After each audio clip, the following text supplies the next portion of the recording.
The state of Israel has resumed large-scale attacks in the Gaza Strip. The Palestinian Authority has said that the Israelis have now killed at least 400 plus Palestinians in just the last 24 hours in this wave of bombardment that has led to the collapse of the 2-month-long ceasefire. The state of Israel has now vowed to continue with its bombings until it claims all hostages are freed. After weeks of failed efforts to agree on an extension of truce that was agreed on the 19th of January, the Israeli Prime Minister Netanyahu ordered for the Israeli military to carry out this wave of bombings in the Gaza Strip. Now, Israel is accusing Hamas of rejecting the ceasefire proposal, claiming that the Palestinian faction had refused to release the remaining hostages.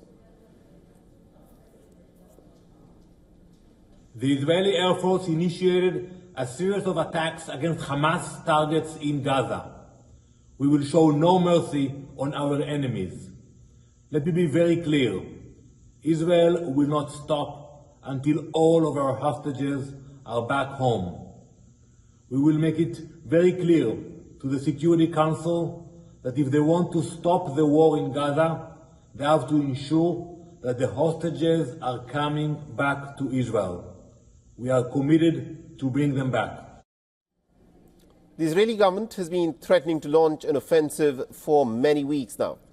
Israel says that it is targeting Hamas leadership, which has re-emerged in recent weeks and has again taken control of the Gaza Strip. In its recent strikes, the Israelis have killed the high-profile Hamas officials that include the head of the Hamas government in the Gaza Strip, Issam al-Dalis, the Interior Ministry head Mahmoud al-Watfa, and the Director General of the Internal Security Service, Bahjat Abu Sultan. Now, Hamas has accused the Israeli Prime Minister Netanyahu of deciding to resume war after an impasse in truce negotiations. Now, Hamas says that Netanyahu deliberately has overturned the ceasefire agreement, exposing the Palestinian prisoners to a very uncertain fate.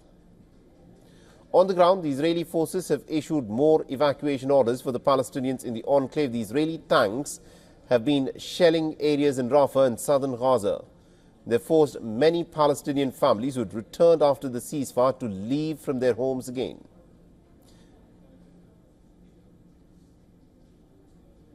What is the guilt of this child and all these children who spent the whole night in fear, horror, and death? They saw body remnants and horrific scenes. I, as an adult, couldn't bear to see what those children saw last night. It was very hard. People, women, young and old, everyone was very much in horror. Now, Israel expanded its military operations in northern Gaza. It struck multiple locations, including northern Gaza, Gaza City and Deir al-Balah, Khan Yunis and Rafah in central and southern Gaza Strip. The Red Cross and the World agencies have sounded alarm over the worsening healthcare facilities in the enclave. After more than 15 months of war, partially functional hospitals have been unable to treat the increasing number of patients. The Israelis have accused the Netanyahu government of endangering the lives of the remaining hostages in Hamas's captivity.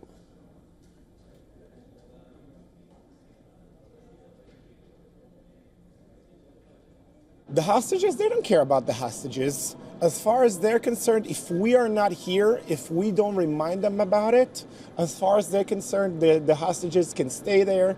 For them, they're a burden, because all they want is to keep their chair, is to keep themselves in power. That's all they care about.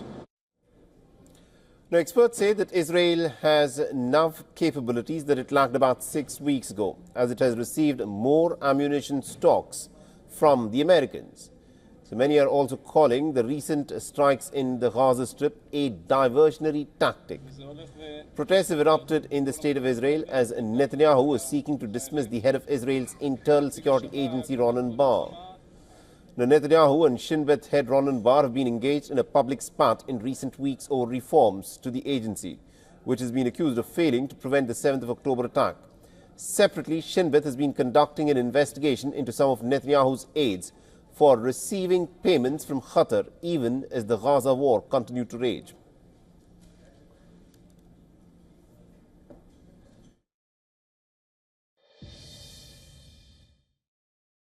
Israel has launched a wave of surprise attacks across Gaza, throwing into jeopardy the 2-month-old ceasefire.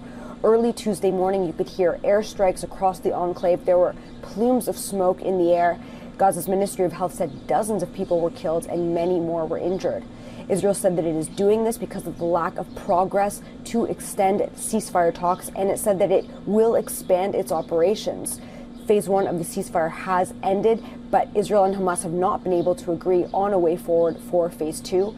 Hamas wants Israel to completely withdraw from the enclave before it returns the hostages. There are nearly 60 hostages that remain in Gaza.